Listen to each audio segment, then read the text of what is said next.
Let's take a look. So let's jump into the website pages editor and jump into edit website pages. Okay, so if you take a look at the designs page, let's see what kind of options we have here. I know there's a sort option that you can enable here at the top. The other thing you can do, you can drop in a variety of widgets onto the page. One of those that you could drop in would be the design categories widget if you don't already have that. And you could drop this in maybe on a side column. So let me turn on that side column by going into my row settings. And in this case, I'll add a fixed width column to the left-hand side. So now I've got this extra column here on the left. And I'm going to drop my categories widget right into that section. And let me go ahead and save this change so that page is on and refresh here. We should get a list of categories now going down the left-hand side. So this is the first way you can go about making design organization a little bit easier for your customer, is enabling some kind of display of the categories. Categories can be managed both on the stock design front as well as the store design front. So if we jump into both of those sections, stock designs are your global designs available across all the stores. And then you have store designs limited to just that store where they were uploaded. Um, One thing to note here, as far as designs from the DecoNetwork collections, those you don't have the ability to sort individually. Those already come pre-sorted into an assigned category. But what you do have access to do is move around those already defined categories. Um, so let's say we wanted to add a category here for schools.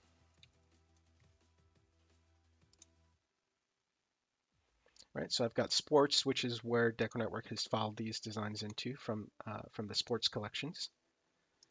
Um, and let's say I want baseball also under schools, this new schools category that I've created.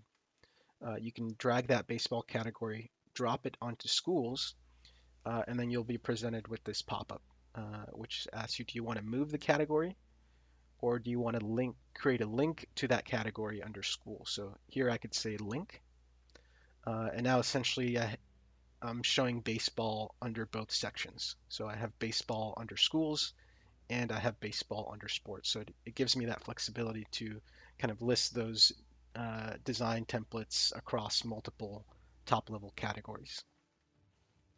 And then as far as store designs, you'll have a lot more flexibility because these will be designs that you've uploaded yourself.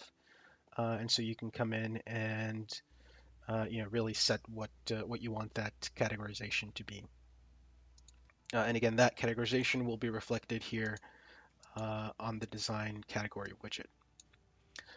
You can also determine which types of designs you want the page to show, whether maybe you only want to show store designs or you only want to show stock designs. You can control that.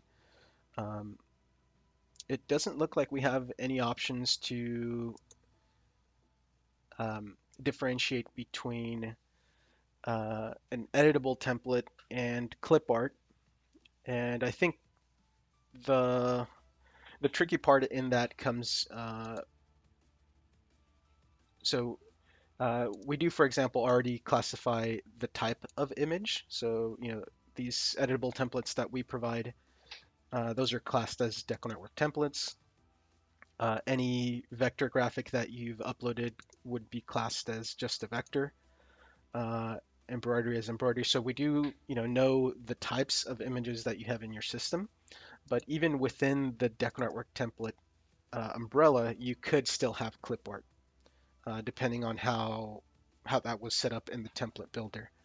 But I think that's definitely something that we can kind of come back to. I know on previous iterations of the website system, we did have some way to filter between templates and clip art. So it's good that you bring that up, and we can definitely take that back and kind of review, see if we can do something else there. But for now, you have the options to categorize and and look at adding those category listing widgets onto the page.